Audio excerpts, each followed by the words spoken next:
पुरुष भक्त द्वारा ये सवाल मुझे पूछा गया कि जयेश भैया, जब जब मैं हनुमान चालीसा का संकल्प लेता हूँ कोई ना कोई प्रॉब्लम आ जाती है। मैंने बागेश्वर धाम जाने के बारे में भी विचार किया, अब मैंने वो भी कैंसिल कर दिया। ऐसा सब होने पर मैंने बहुत साधना की, लेकिन हनुमान जी एक छोटा सा झगड़ा तक खत्म नहीं कर पा रहे हैं हमारा। तो इसलिए अच्छा है कि मैं पूजा ना करूं, ये मेरे लिए भी अच्छा है और हनुमान जी के लिए भी अच्छा है। जय श्री राम दोस्तों, कैसे हो आप सब। आज के व्लॉग में आप सभी का स्वागत है दोस्तों। आज मैं फिर से एक और इंटरेस्टिंग Q&A व्लॉग लेकर वापस लौटा हूं, जिसमें आपके सवाल होंगे, मेरे जवाब। तो ध्यान से इस व्लॉग को आखिर तक जरूर देखिएगा, क्योंकि क्या पता आपके कोई ना कोई सवाल का जवाब आज आपको मिल सकता है। और वीडियो में आगे बढ़ने से पहले दोस्तों आपका बहुत बहुत धन्यवाद, जो आप सभी ने पिछले व्लॉग को इतना प्यार दिया, जो हमने सेलिब्रेट किया था रामनवमी का उत्सव, जो अन्नकूट की प्रिपरेशन की थी, कोशिश की थी, प्रयास किया था।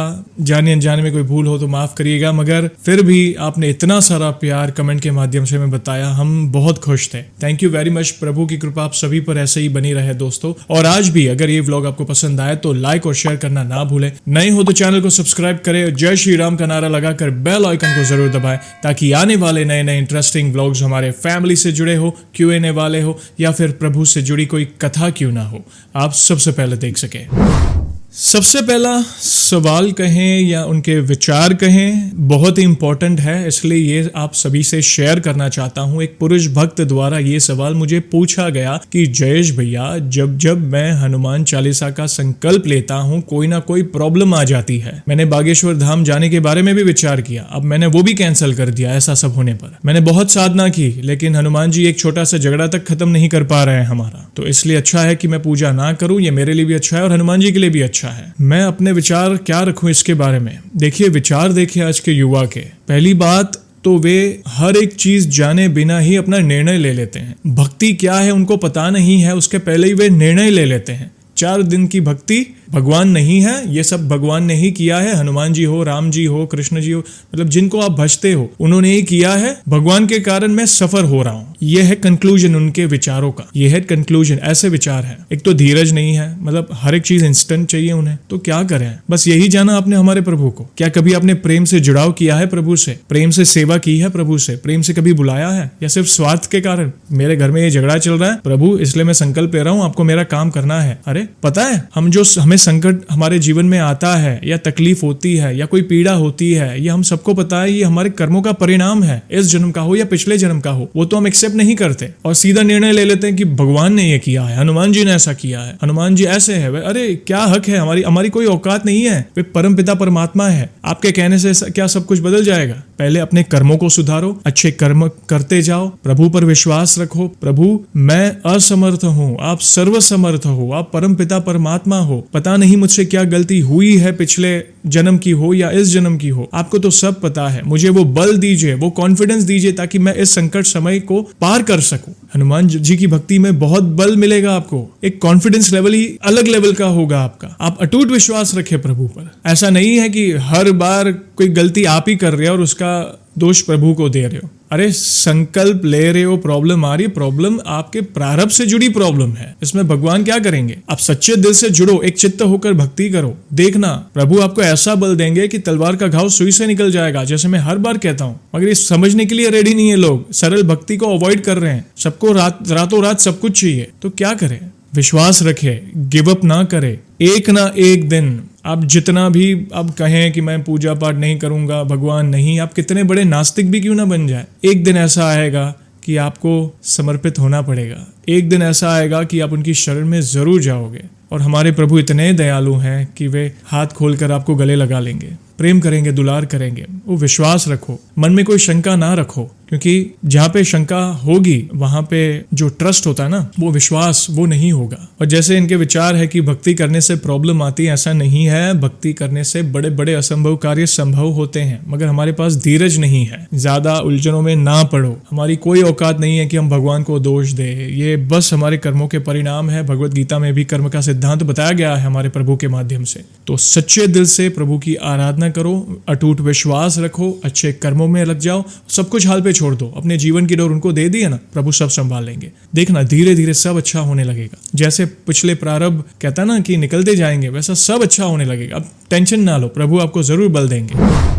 दूसरा सवाल, ये भी इंपॉर्टेंट सवाल है एक महिला भक्त द्वारा ये सवाल मुझे पूछा गया कि जयेश भैया, आपने कुछ व्लॉग्स में दीप माला की है। जैसे मैं, आपको पता है, मैं शनिवार के दिन अगर कोई व्लॉग बनाता हूँ तो मैं डेफिनेटली दीप माला के बारे में बताता हूँ, उनके मतलब प्रभु की जो पूजा करता हूँ उसके दर्शन भी कराता हूँ आपको। तो क्या आप दीप माला कोई मनोकामना पूर्ति के लिए करते हैं? प्लीज बताएं। मैं तो इतना ही कहूंगा, क्या जरूरी है कि हम कोई इच्छा पूर्ति के लिए ही प्रभु की आराधना करें? ऐसा नहीं है। जरूरी नहीं है कि हम वो स्वार्थ भाव से कर रहे हैं। ये जरूरी नहीं है कि कोई इच्छा पूरी करनी हो तो ही हम प्रभु की शरण में जाएं, या वो स्पेसिफिक संकल्प ले, या वो स्पेसिफिक दीप माला करें, या जो भी अनुष्ठान करें। एटलीस्ट आप इसलिए भी संकल्प ले सकते हैं या इसलिए भी दीपमाला करें कि प्रभु को हम थैंक यू कहें कि प्रभु इतना सुंदर जीवन मिला है। मनुष्य जन्म बहुत दुर्लभ है, मनुष्य जन्म जैसा कोई जन्म नहीं। तो जरूरी नहीं कि आप कुछ मांगे तो ही प्रभु का वो अनुष्ठान करें। हमारे घर में हम दीपमाला सालों से करते आ रहे हैं, और ऐसा जरूरी नहीं कि हम कुछ इच्छा पूरी या कोई मन्नत मांगी है इसलिए वो पूरी कर रहे हैं। नहीं, ऐसा नहीं है।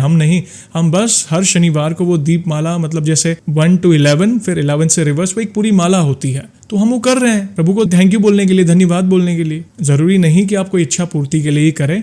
हम बिना इच्छा के, ऐसा प्रभु को तो सब पता है कि मेरे भक्त को क्या चाहिए। हमने अपने जीवन की डोर उनको दे दी है, और प्रभु की कृपा तो मैं क्या कहूँ। मतलब कई बार हम गृहस्थ हैं, कोशिश पूरी होती है कि हम प्रभु को कैसे रिझाए। कई बार जाने अनजाने में गलती भी हो जाए तो हम क्षमा मांगते हैं प्रभु से, मगर हम पूरी कोशिश करते हैं कि अनुष्ठान पूर्वक प्रभु की आराधना करें। हम संकल्प भी लेते हैं, ऐसा नहीं हम संकल्प ऐसा नहीं कि कोई चीज़ मांगने के लिए, मैं ऐसे ही ताकि हम वो चीज़ हमें और निकट लाती है प्रभु से, वो हमें स्मरण कराती है प्रभु का। हर शनिवार को नहीं, आज हमें समझो कि 7 दीप की माला बाकी है, या वो हमें स्मरण कराता है कि नहीं आज बाकी हम, तो वो बहाने हम प्रभु से जुड़े। तो आप भी कर सकते हैं। ऐसा जरूरी नहीं कि कोई इच्छा पूर्ति के लिए आप दीपमाला करें, कोई प्रॉब्लम नहीं। आप नॉर्मल संकल्प ले हनुमान चालीसा का, एटलीस्ट वो आपको स्मरण कराएगा, नहीं आज मुझे 11 पाठ करने हैं प्रभु के, या 7 पाठ करने हैं, या 2 पाठ, जो भी आप निश्चय करते हैं, एटलीस्ट वो जोड़े रखेगा आपको। हम समय नहीं निकाल पाते कई बार, बाकी हर चीज करने के लिए समय है। अरे चलो आप दीपमाला ना करो, चलो संकल्प ना लो, कोई प्रॉब्लम नहीं। आप जिस कार्य में हो मन में नाम जप करो। चल रहे हो रोड पे तो नाम जप करो। मैंने कई बार कहा है ना कि हम वॉकिंग करते वक्त भी स्टेप्स काउंट करते करते नाम स्मरण करें ना प्रभु के। जैसे ये वॉच है, ठीक है, तो ये वॉच में वो स्टेप्स आते हैं, या मोबाइल में भी अभी सब सॉफ्टवेयर आ गए कि हम काउंट करते हैं ना, अरे आज तो मुझे 2000 स्टेप्स चलना ही है, तो वो चलते चलते राम राम राम राम सीताराम सीताराम सीताराम, सोचिए 2000 बार प्रभु की माला हो जाएगी आपकी। कितनी सारी माला हो जाएगी। हाँ, कई बार हम सोचते हैं कि अरे इस भक्त ने तो इतनी सारी माला कर ली, हमारे पास तो समय ही नहीं है। कोई बात नहीं, समय नहीं है तो आप चलते फिरते कर लो माला। ऐसे प्रभु भाव के भूखे हैं, आप भाव से जुड़ो, आप भाव से जुड़ो प्रभु को, और कुछ नहीं चाहिए। प्रभु की कृपा आप पर जरूर होगी। बस आपके दिमाग में यही चीज होनी है कि एक भी दिन ऐसा ना जाए कि आपके दिमाग से प्रभु का नाम स्किप हो जाए, या भूल जाओ अपनी जिम्मेदारियों में। वो एक भाव से जुड़ गए ना, तो गृहस्थ होकर भी आप भगवत भक्ति के मार्ग पर आगे बढ़ पाओगे। प्रभु सब समझते हैं, प्रभु को तो सब पता है ना। तो चलते फिरते उठते बैठते दीपमाला के माध्यम से, संकल्प के माध्यम से बस प्रभु के नाम का स्मरण होना जरूरी है। तो यस, आपने जो सवाल पूछा उसका जवाब मैं इतने में दे दूंगा कि नहीं, हम कोई मनोकामना पूर्ति के लिए नहीं, हम बस अपनी स्व इच्छा से प्रभु से जुड़ने के लिए वो दीपमाला करते हैं। तीसरा सवाल, कई बार मुझे हंसी आती है जब कोई ऐसा सवाल पूछता है। एक पुरुष भक्त, उन्होंने मुझसे इंग्लिश में लाइन में पूछा सवाल कि is smoking allowed during Hanuman Chalisa संकल्प? क्या सिगरेट पीना यानी स्मोकिंग करना अलाउड है संकल्प के दौरान? मैं क्या कहूँ इसके बारे में, मैंने कई बार ये चीज़ डिस्कस की है। जैसे मैंने एक उदाहरण दिया था ना, एक भक्त, अभी अपने आप को वे भक्त कहते हैं, मतलब एक पहचान वाले हैं। हम कहीं बाहर गए, एक पहचान वाले हैं, उनका उपवास था, उन्होंने व्रत किया था, मतलब वे कुछ खा नहीं रहे थे उस दिन। तो हमने पूछा क्या है, अब बोला मेरा व्रत है। और कुछ ही देर बाद वे वो टोबैको खा रहे थे, मतलब वो विमल वगैरह उसके साथ मिक्स करके। मतलब मैं सोच रहा हूँ, एक तरफ आप कह रहे हो आप व्रत रख रहे हो और फिर आप व्यसन कर रहे हो। व्यसन करना बड़ा पाप है। एटलीस्ट प्रभु की आराधना करते समय तो अपनी इंद्रियों पर कंट्रोल रखा करो प्लीज। ये बहुत बड़ी सीख है। ये आज के युवा जो हैं वे फिसल जाते हैं ये सारी चीज़ों में, वे कंट्रोल नहीं कर पा रहे हैं अपने आप पर। इसलिए मैं संकल्प को ज़्यादा प्रोत्साहित करता हूँ। एटलीस्ट संकल्प के दिनों में आप कोई नियम में बंध तो रहे हो, एटलीस्ट वो नियम में रहोगे तो प्रभु से एक चित्त होकर भक्ति तो कर पाओगे।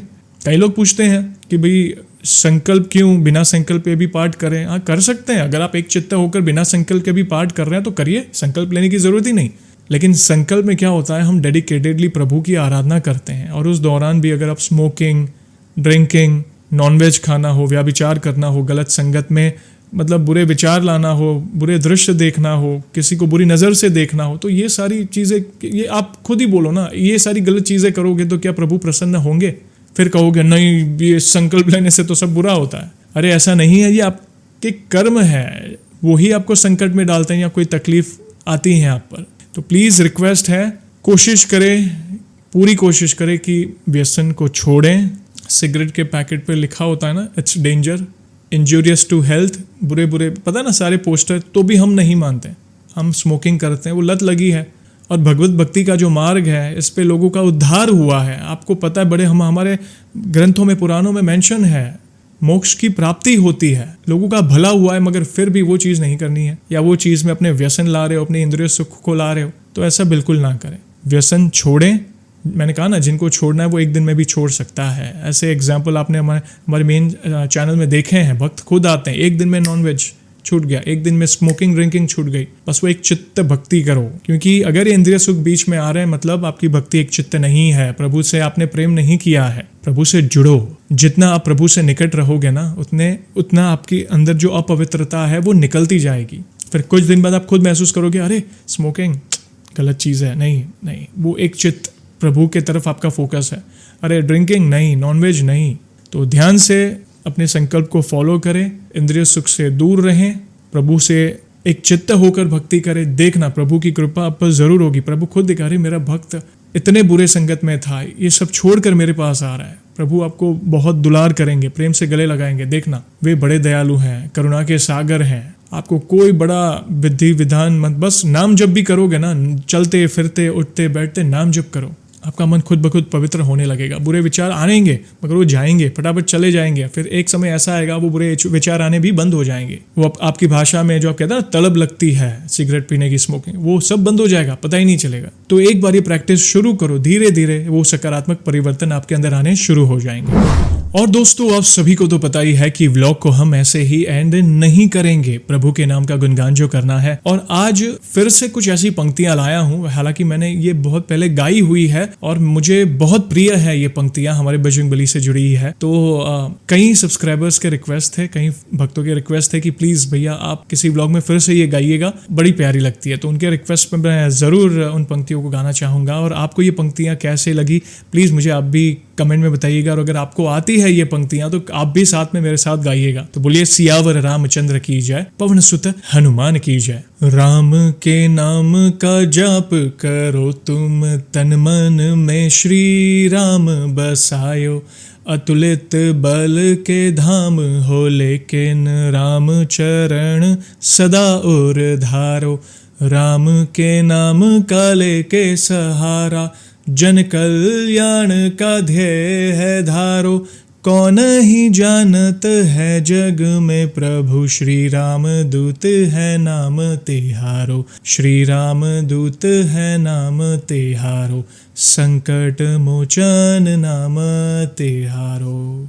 जय श्री राम। मेरे दिल के बहुत करीब है ये पंक्तियाँ, मतलब एक अलग ही ऊर्जा आती है अंदर, एक अलग ही पॉजिटिव वाइब्स आती है जब इन पंक्तियों को मैं गाता हूँ। तो आपको ये पंक्तियाँ कैसे लगी प्लीज़ कमेंट के माध्यम से मुझे बताइएगा। वीडियो अच्छी लगी हो तो लाइक और शेयर करना ना भूलें। नए हो तो चैनल को सब्सक्राइब करें, जय श्री राम का नारा लगाकर बेल आइकॉन को जरूर दबाएं, ताकि आने वाले नए नए इंटरेस्टिंग व्लॉग्स हमारे फैमिली से जुड़े हो, ऐसे Q&A वाले हो, या फिर प्रभु से जुड़ी कोई कथा क्यों ना हो, आप सबसे पहले देख सके। और जल्दी लौटेंगे हम एक और इंटरेस्टिंग व्लॉग के साथ। तब तक जय श्री राम, जय हनुमान।